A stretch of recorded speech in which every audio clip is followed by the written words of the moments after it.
नमस्कार, उत्तराखंड समाचार में आपका स्वागत है। मैं हूं शैलेंद्र भंडारी। आइए नजर डालते हैं उत्तराखंड की तमाम बड़ी खबरों पर। उससे पहले यदि आपने अभी तक इस चैनल को सब्सक्राइब नहीं किया है तो अभी सब्सक्राइब कर लें और इस वीडियो को लाइक और शेयर जरूर करें। आइए नजर डालते हैं आज की पहली बड़ी खबर पर। उत्तराखंड में आगामी निकाय और पंचायत चुनाव को लेकर तैयारियां तेज हो गई हैं। यदि सब कुछ सामान्य रहा तो दिसंबर में निकाय चुनाव और जनवरी में पंचायत चुनाव होंगे। सरकार के अनुसार निकाय चुनाव का नोटिफिकेशन 10 नवंबर 2024 को जारी किया जाएगा। पंचायतों का कार्यकाल 27 नवंबर को समाप्त होगा। परिसीमन के बाद उत्तराखंड में नगर निकायों की संख्या 102 हो गई है, जिसमें 11 नगर निगम, 45 नगर पालिकाएं और 46 नगर पंचायतें शामिल हैं। पंचायत चुनाव के लिए सभी जिलों में परिसीमन की प्रक्रिया पूरी हो चुकी है। शहरी विकास मंत्री प्रेमचंद अग्रवाल ने कहा कि निकाय चुनाव 2011 की जनगणना के आधार पर होंगे। बद्रीनाथ, केदारनाथ और गंगोत्री में चुनाव नहीं होंगे, जिससे कुल 102 निकायों पर चुनाव होंगे। उत्तरकाशी जिले के गुंदियाट गांव स्थित अटल उत्कृष्ट राजकीय इंटर कॉलेज में 6 अक्टूबर 2024 को युवा संसद का आयोजन किया गया। प्रधानाचार्य देवेंद्र सिंह सजवान की देखरेख में आयोजित इस कार्यक्रम में राजनीतिक विज्ञान के प्रवक्ता नितिन रावत और अर्थशास्त्र के प्रवक्ता अवनेश सिंह चौहान ने मार्गदर्शन किया। युवा संसद का मुख्य आकर्षण एक राष्ट्र एक चुनाव प्रस्ताव था, जिसे सदन ने ध्वनिमत से पारित किया। प्रांजलि जियाड़ा ने अध्यक्षता की, जबकि स्वाति बिजलवाड़ ने प्रधानमंत्री की भूमिका निभाते हुए अपने मंत्रिमंडल के सदस्यों का परिचय दिया। कानून मंत्री अंशुल आर्य ने प्रस्ताव पेश किया, जबकि नेता प्रतिपक्ष अष्टम रावत ने इस पर आपत्ति जताई और अन्य मुद्दों जैसे एक देश एक शिक्षा और एक राष्ट्र एक स्वास्थ्य पर ध्यान देने का सुझाव दिया। सदन में नए सदस्यों को पद एवं गोपनीयता की शपथ दिलाई गई और विपक्ष ने महंगाई, बेरोजगारी और भ्रष्टाचार जैसे मुद्दों पर सरकार को घेरने का प्रयास किया। उत्तराखंड में वायुसेना की सबसे बड़ी कार रैली 7000 किलोमीटर की यात्रा के बाद 14 अक्टूबर को देहरादून पहुंचेगी। रैली का आयोजन पूर्व सांसद तरुण विजय और विंग कमांडर विजय प्रकाश भट्ट के नेतृत्व में किया जा रहा है। इसमें वायुसेना के 32 अधिकारी और 2 महिला अधिकारी शामिल हैं। रैली सियाचिन से लेह होते हुए श्रीनगर के लाल चौक पर राष्ट्रगान गाएगी। इसके बाद सहसपुर में विधानसभा सहदेव सिंह पुंडी द्वारा स्वागत किया जाएगा। 15 अक्टूबर को युद्ध स्मारक में विशेष बैंड के साथ रैली का स्वागत होगा। देहरादून की पर्वतीय रामलीला में सचिवालय और विधानसभा के अधिकारी किरदार निभा रहे हैं। रामलीला कमेटी के संरक्षक जीवन सिंह बिष्ट मुख्य सुरक्षा अधिकारी हैं, जबकि नकुल बधानी श्री राम और विश्वामित्र का किरदार निभा रहे हैं। संदीप ढेला रावण के रूप में है, जबकि शेर सिंह बिष्ट ताड़का का किरदार निभा रहे हैं। अधिकारी अपने कार्यों के बाद रामलीला में भाग लेते हैं, जिससे उन्हें दोहरी जिम्मेदारी का सामना करना पड़ रहा है। सभी ने प्रभु राम की कृपा से इस चुनौती को सहजता से निभाने का दावा किया है। उत्तराखंड में अब शहीद सैनिकों के परिजनों को राज्य परिवहन निगम की बसों में मुफ्त यात्रा करने की सुविधा मिलेगी। सैनिक कल्याण मंत्री गणेश जोशी ने इस संबंध में अधिकारियों को प्रस्ताव तैयार करने के निर्देश जारी किए हैं। पहले से ही वीरता पदक धारक सैनिकों को मुफ्त यात्रा की सुविधा उपलब्ध है। इसके अलावा चमोली और उत्तरकाशी में शहीद द्वारों का निर्माण भी किया जाएगा। मंत्री ने सैन्य धाम के निर्माण कार्यों के संबंध में भी आवश्यक निर्देश जारी किए हैं। उत्तराखंड में शिक्षक भर्ती में चयनित महिलाओं ने नियुक्ति पत्र न मिलने पर नाराजगी जताई। शिक्षा मंत्री डॉक्टर धन सिंह रावत द्वारा 119 अभ्यर्थियों को नियुक्ति पत्र दिए गए, लेकिन कई महिलाओं को अब तक नियुक्ति नहीं मिली। शिक्षा विभाग के अधिकारियों ने कहा कि शासन से दिशा निर्देश आने के बाद नियुक्तियां दी जाएंगी। चयनित महिलाएं शिक्षा निदेशालय पहुंचकर अपनी समस्याओं को लेकर शिक्षा मंत्री से मिलने की कोशिश कर रही थी, लेकिन मंत्री से मुलाकात नहीं हो पाई। शिक्षा महानिदेशक ने स्थिति स्पष्ट करने का आश्वासन दिया है। उत्तराखंड में पर्वतीय मार्गों पर सफर को सुखद बनाने के लिए 130 नई रोडवेज बसें 15 अक्टूबर तक मिलने की उम्मीद है। परिवहन निगम ने टाटा कंपनी से यह बसें खरीदी हैं। अल्मोड़ा, भवाली, रानीखेत और अन्य डिपो को ये बसें मिलेंगी। निगम के महाप्रबंधक तकनीकी अनिल सिंह ने कहा कि ये BS6 मॉडल की बसें हैं, जिनके लिए तकनीकी प्रशिक्षण की जरूरत है। पिछले बस खरीद में खामियों के कारण अब पहले से ही जाँच कराई जा रही है। नई बसों के संचालन के लिए अभी सभी डिपो के तकनीकी कार्मिकों को प्रशिक्षण देने का भी निर्णय लिया गया है। उत्तराखंड मदरसा शिक्षा बोर्ड के रुद्रपुर में संचालित एक अवैध मदरसे के खिलाफ कानूनी कार्रवाई की गई है। बोर्ड के अध्यक्ष मुफ्ती समून कासमी ने कहा कि नाबालिग लड़कियों से छेड़छाड़ के आरोपी मौलाना के खिलाफ सख्त कार्रवाई की जाएगी। इसके अलावा राज्य में सभी मदरसों में पारदर्शिता बढ़ाने के लिए एक हेल्पलाइन शुरू की गई है। शिकायतकर्ता 9927741686 पर व्हाट्सएप के जरिए शिकायत कर सकते हैं। कासमी ने सभी मदरसा अधिकारियों को सरकार के दिशा निर्देशों का पालन करने और शैक्षिक मानकों को बनाए रखने के निर्देश दिए हैं। उत्तराखंड के मुख्यमंत्री पुष्कर सिंह धामी ने हरियाणा में भाजपा की लगातार तीसरी बार मिली प्रचंड जीत पर खुशी जताई है। उन्होंने सोशल मीडिया पर प्रधानमंत्री मोदी के नेतृत्व की सराहना करते हुए कार्यकर्ताओं को बधाई दी। धामी ने कहा कि यह जीत डबल इंजन सरकार द्वारा किए गए महत्वपूर्ण कार्यों और जनता के विश्वास की पुष्टि है। उन्होंने यह भी बताया कि सीएम नायब सैनी के नेतृत्व में जनता ने भाजपा पर भरोसा जताया है, जो सरकार की योजनाओं की सफलता का प्रमाण है। उत्तराखंड में हालिया साइबर हमले के संदर्भ में आईजी कानून व्यवस्था नीलेश आनंद भरणे ने प्रेस कॉन्फ्रेंस की। उन्होंने बताया कि मामले की जांच के लिए साइबर डीएसपी की अगुवाई में एक विशेष जांच टीम का गठन किया गया है।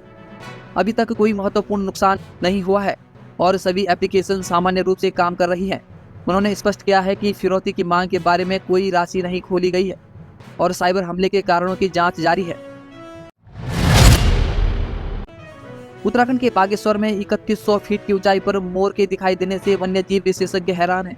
आमतौर पर तराई में पाए जाने वाले मोर का इतना ऊंचाई पर मिलना एक अप्रत्याशित घटना है। विशेषज्ञ किशन सिंह मलड़ा ने कहा कि मोर को उच्च स्थलों पर देखना असामान्य है, लेकिन पहले भी बागेश्वर में ऐसे मामले सामने आए हैं। वन रेंजर श्याम सिंह ने ट्रैप कैमरे लगाकर जो जलवायु परिवर्तन का संकेत हो सकता है। गढ़वाल कमिश्नर विनय शंकर पांडे और आपदा प्रबंधन सचिव विनोद कुमार सुमन ने ज्योतिर्मठ में आपदा पुनर्वास कार्यालय स्थापित करने की घोषणा की। 1 सप्ताह के भीतर यह कार्यालय स्थापित किया जाएगा। कमिश्नर ने वहां एक तहसीलदार और इंजीनियरों की तैनाती का आदेश दिया है। उन्होंने कहा कि ज्योतिर्मठ की सुरक्षा के लिए सीवरेज और ड्रेनेज कार्यों की डीपीआर तैयार की जा रही है। विस्थापितों के लिए सुरक्षित स्थान तलाशने का प्रयास जारी है ताकि उन्हें सुरक्षित पुनर्वास मिल सके। उत्तराखंड के मुख्यमंत्री पुष्कर सिंह धामी ने दिल्ली में पीएम नरेंद्र मोदी से मुलाकात की। उन्होंने हरियाणा में भाजपा की जीत पर बधाई दी, जिसे प्रधानमंत्री के नेतृत्व में जनता का विश्वास बताया। सीएम धामी ने केदारनाथ मंदिर की प्रतिकृति और प्रसाद भेंट किया। इस दौरान उन्होंने 2123 मेगावाट की जल परियोजनाओं, 3 रोपवे परियोजनाओं और क्षेत्रीय संपर्क योजनाओं के तहत हवाई सेवाओं की अनुमति मांगने का अनुरोध किया। उन्होंने कुमाऊं और गढ़वाल के बीच मोटर मार्ग को राष्ट्रीय राजमार्ग घोषित करने की भी मांग की। विकासनगर में 4 अक्टूबर को एक ग्रामीण से हुई लूट के मामले में 3 आरोपियों को गिरफ्तार किया गया है। इनमें 2 सगे भाई शामिल हैं। पुलिस ने लूट की नई तकनीकी और मोबाइल बरामद किया। पुलिस ने लूट की गई नगदी और मोबाइल बरामद कर लिया है। 4 अक्टूबर को गांगरो थापा सिंह ने शिकायत दर्ज कराई थी कि अज्ञात युवकों ने उसे लूट लिया है। लुटेरों ने बताया कि नशे की लत के कारण उन्होंने लूट की घटना को अंजाम दिया। रुड़की में नशा तस्कर को 17.13 ग्राम स्मैक के साथ गिरफ्तार किया गया है, जो इस क्षेत्र में नशे के खिलाफ कार्रवाई का हिस्सा है। नैनीताल जिले के रामनगर में कांग्रेस कार्यालय को लेकर विवाद खड़ा हो गया है। स्थानीय निवासी नीरज अग्रवाल ने कांग्रेस के पूर्व विधायक रणजीत सिंह रावत पर आरोप लगाया कि वे उनके भवन पर कब्जा करने की कोशिश कर रहे हैं। नीरज का कहना है कि उन्होंने यह भवन रावत को व्यक्तिगत उपयोग के लिए दिया था, लेकिन अब वह इसे कांग्रेस कार्यालय बताने लगे हैं। इस बीच कांग्रेस नेता यशपाल आर्य ने आरोप लगाया कि रावत और उनकी पार्टी के लोग उनके कार्यालय में असामाजिक तत्वों को भेज रहे हैं। गंगोत्री हाईवे पर हरसिल के पास एक बड़ा हादसा टल गया, जब एक बस का एक टायर सड़क के पुस्ते के टूटने से हवा में लटक गया। बस में 40 यात्री सवार थे, जो घनसाली से गंगोत्री धाम दर्शन के लिए जा रहे थे।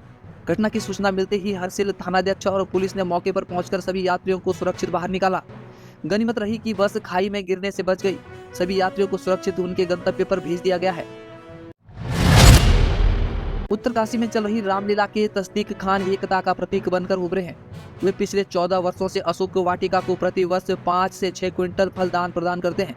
तस्दीक का मानना है कि वह एक राम भक्त है और अपने समुदाय को सच्चाई के रास्ते पर चलने के लिए प्रेरित करना चाहते हैं।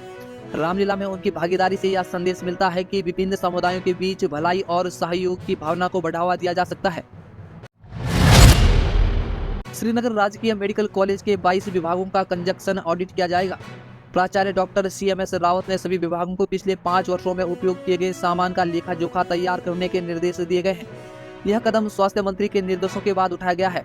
ऑडिट से सभी विभागों द्वारा उपयोग की गई वस्तुओं की सही जानकारी मिल सकेगी, जिससे भविष्य में प्रशासनिक कार्यों में पारदर्शिता बनी रहेगी। उत्तराखंड में भूमि खरीद के नियमों की अनदेखी पर मुख्यमंत्री पुष्कर सिंह धामी ने जांच का आदेश दिया है। नगर निकाय के बाहर 250 वर्ग मीटर से अधिक भूमि की खरीद पर विशेष ध्यान दिया जाएगा। विशेष रूप से देहरादून, हरिद्वार, उधम सिंह नगर और नैनीताल जिलों में जांच की जाएगी। यदि नियमों के उल्लंघन की पुष्टि होती है तो विधिक कार्रवाई की जाएगी।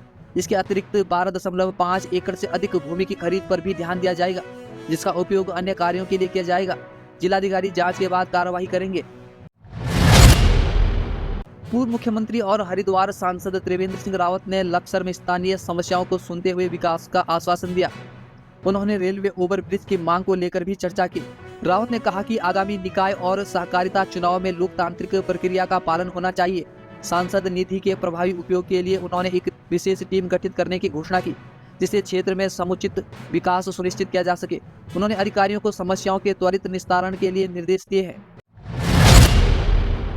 केदारनाथ विधानसभा सीट पर उपचुनाव से पहले मुख्यमंत्री पुष्कर सिंह धामी ने रुद्रप्रयाग जिले के लिए 25 महत्वपूर्ण घोषणाएं की। शैला रानी रावत के निधन के बाद यह सीट खाली है। मुख्यमंत्री ने स्थानीय लोगों की 14 मांगों को भी अपने घोषणाओं में शामिल किया है। धामी ने कहा कि जब तक उपचुनाव नहीं हो जाता तब तक वह खुद क्षेत्र के विकास का काम करेंगे। यह प्रयास बीजेपी के लिए इस सीट को फिर से जीतने की दिशा में महत्वपूर्ण है, खासकर पिछले चुनाव में हार के बाद। हरियाणा विधानसभा चुनाव में बीजेपी की बढ़त पर उत्तराखंड कांग्रेस अध्यक्ष करण माहरा ने इसे अप्रत्याशित बताया है। माहरा ने कहा कि चुनाव के समय हरियाणा में लोगों में बीजेपी के खिलाफ नाराजगी थी, लेकिन अचानक बदले नतीजे चौंकाने वाले हैं। उन्होंने कहा कि कांग्रेस ने चुनाव में मजबूत स्थिति बनाई थी, लेकिन परिणाम अलग आए। माहरा ने पार्टी के अंदरूनी मतभेदों को लेकर भी चिंता जताई और कहा कि ये मतभेद कार्यकर्ताओं की मेहनत पर असर डाल रहे हैं। उत्तराखंड विद्यालयी शिक्षा परिषद ने शिक्षक पात्रता परीक्षा के प्रवेश पत्र जारी कर दिए हैं। अभ्यर्थी अपने प्रवेश पत्र उत्तराखंड विद्यालयी शिक्षा परिषद की आधिकारिक वेबसाइट से डाउनलोड कर सकते हैं। यूटेट फर्स्ट की परीक्षा सुबह 10 बजे से 12:30 बजे तक और यूटेट सेकंड दोपहर 2 बजे से 4:30 बजे तक होगी। सभी उम्मीदवारों को अपनी पहचान पत्र और अन्य दस्तावेज लेकर परीक्षा केंद्र पर उपस्थित होने के लिए कहा गया है। दर्शकों, अभी के लिए बस इतना ही। उत्तराखंड की हर छोटी बड़ी खबरों के साथ सरकारी नौकरियों और सरकारी योजनाओं की अपडेट्स सबसे पहले पाने के लिए जुड़े रहें हमारे साथ, क्योंकि यहाँ मिलती है सबसे तेज और विश्वसनीय खबरें। नमस्कार।